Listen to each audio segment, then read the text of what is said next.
আওয়ামী লীগ সরকারের মতো বিএনপি সরকারের ভীমরুচিতে পেয়েছে।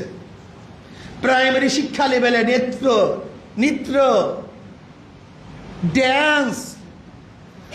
আমি মাননীয় প্রধানমন্ত্রী তারেক সাহেবকে বলবো, আপনার শ্বশুর বাড়ি সিলেটে, সিলেটের মানুষ ইসলাম প্রিয়। ওই নৃত্য, ওই ড্যান্স, নাটক ঠাটক বাংলাদেশের মানুষ পছন্দ করে না। আওয়ামী লীগ প্রাইমারি লেভেলে এগুলি দেওয়ার চেষ্টা করেছিল, কিন্তু আন্দোলনের কারণে পারে নাই। আমি মাননীয় তারেক সাহেবকে বলবো, আপনি বলেছেন আন্দোলন করার আগে হুজুর অবহিত করিয়েন।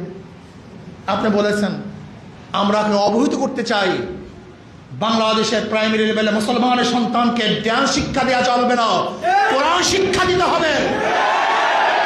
নৃত্য শিক্ষা দেওয়া চলবে না, কোরআন ও সুন্নাহ শিক্ষা দিতে হবে।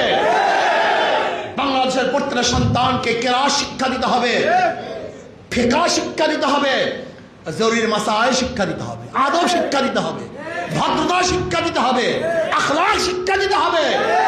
গাঁজা মুক্ত সমাজ গঠন করতে হবে। ইয়াবা মুক্ত সমাজ চাই, এই নৃত্য ফিত্য চাই না আমরা। ইয়াবা মুক্ত সমাজ চাই, গাঁজা মুক্ত সমাজ চাই, মাদক মুক্ত সমাজ আমরা চাই। যদি এই নৃত্য, নাট্য, এই ড্যান্সের এবং গানের ওস্তাদ দেওয়ার চেষ্টা করেন, রাজপথে নামতে বাধ্য হব। শুধু বাধ্য হব না, বরং ফিরাবো ইনশাআল্লাহ।